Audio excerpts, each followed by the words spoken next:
Hello बच्चों, आजच्या या व्हिडिओमध्ये क्लास 6 चा जो प्रॅक्टिस सेट 29 आहे तो आपण इथे सॉल्व करणार आहोत. ठीक आहे.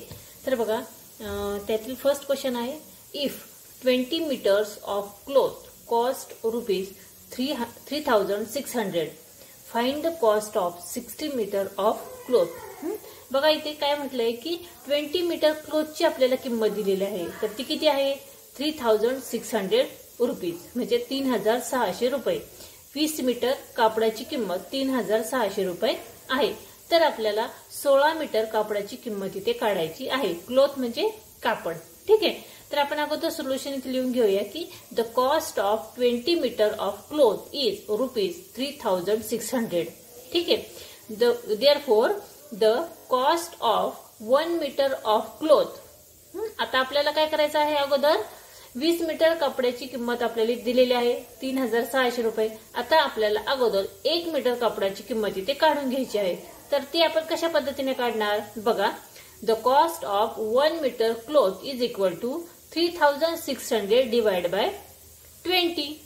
कारण आपल्याला इथे 20 मीटरची दिलेली आहे ना, म्हणून आपण 20 ने 3600 ला डिवाइड करणार आहोत.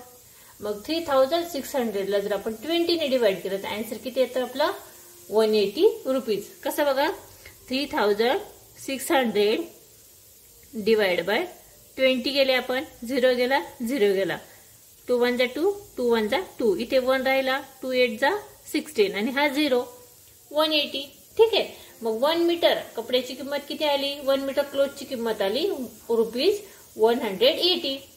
तर आता आपल्याला 16 मीटर क्लॉथची काढायची आहे. देअरफॉर हे 3 डॉट आहे तर आपण देअरफॉर म्हणतो, म्हणजे म्हणून the cost of 60 metre of cloth is equal to 180 multiply 60. 180 ने आपण 60 ला मल्टिप्लाय केलं तर आपला आन्सर येतं 2880 रुपीज. ठीक आहे.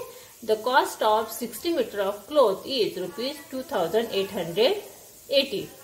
ठीक आहे. सेकंड क्वेश्चन बघा, find the cost of 8 kg of rice if the cost of 10 kg of rice is ₹3020. आता इथे काय म्हटलेलं आहे?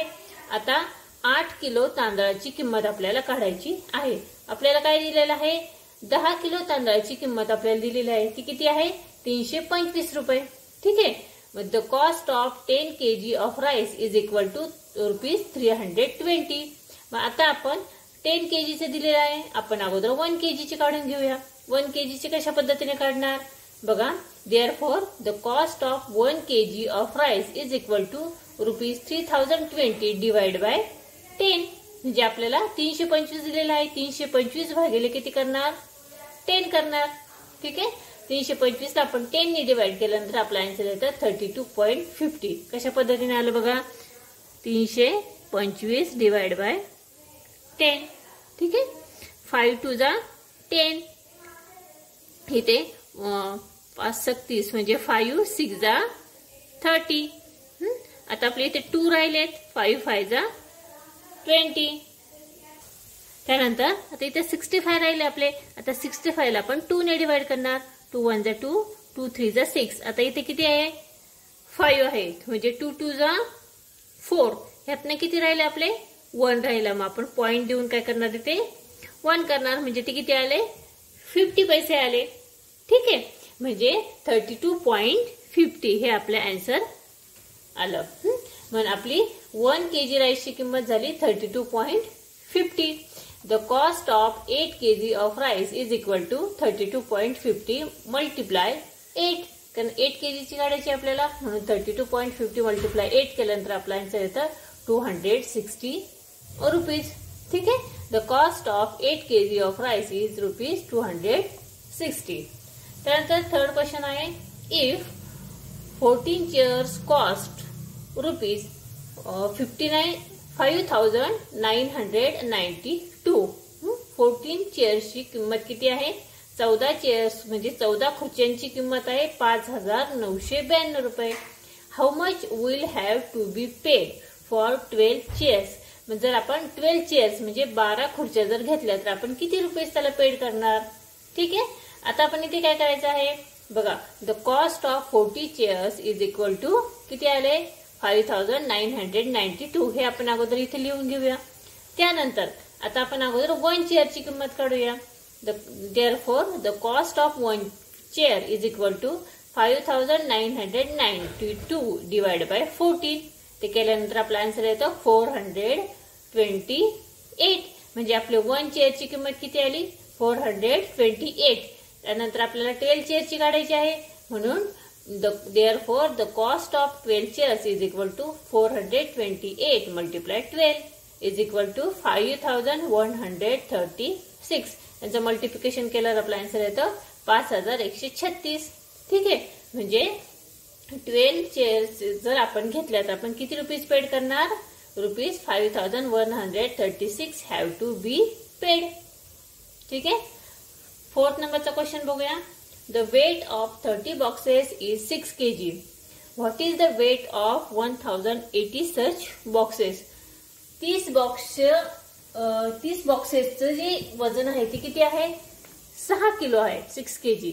तर आपण 1,080 बॉक्सेस जर घेतले तर त्याचे वजन किती केजी येणार? बघा, the weight of 30 boxes is 6 kg. हे आपण अगोदर इथे लिहून घेऊया. त्यानंतर आता आपण एक बॉक्सची किंमत इथे काढूया. एक बॉक्सचं जे वेट आहे ते इथे काढूया. The weight of 1 box is equal to 6 kg divide by 30. आता 6 kg ने 30 ला ज्यावेळेस डिवाइड केलं त्यावेळेस आन्सर येतो 1/5. बघा इथे बघा 6/30 केले. 6 1 जा 6, 6 5 जा 30, 1/5. ठीक आहे.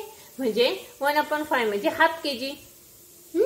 बघा, the weight of 1,080 boxes is 1/5 kg multiply 1,080 is equal to 260 kg. ठीक आहे. म्हणजे आपला आन्सर आलं the weight of 1,080 boxes is 260 kg. Next question आहे, a car with the uniform speed travels a distance of 165 km in 3 hours at the same speed. त्यावेळी first बघा, how long will it take to cover the distance of 330 km. And second आहे, how far will it travel in 8 hours. बघा, एक car आहे. ती car गाडी म्हणजे किती ट्रॅव्हल करते? ती ज्या स्पीडने ट्रॅव्हल करते त्यावेळेस त्याचा डिस्टन्स अंतर किती कापती? 165 किलोमीटर इन 3 hours. म्हणजे एक गाडी 3 तासामध्ये 165 किलोमीटर अंतर कापते. तर ऍट द सेम स्पीड म्हणजे तो स्पीड जर ठेवला तर तीच गाडी बघा 330 किलोमीटर जर गेली तर तिला किती तास लागतील? आणि दुसरा क्वेश्चन आहे, how far will the travel in 8 hours. आणि 8 तासात ती गाडी किती लांब जाईल? ठीक आहे. आता हे 2 क्वेश्चन आपल्याला इथे काढायचे आहे. तर आपण अगोदर याचा स्पीड आपल्याला काढायचा आहे, त्यामुळे आपण त्याचा अगोदर जे सूत्र आहे म्हणजे फॉर्म्युला आहे तो आपण इथे लिहून घेऊया. Speed is equal to distance upon time. म्हणजे डिस्टन्स भागिले टाइम. एक्झाम्पल दिले होतं, distance covered in unit time.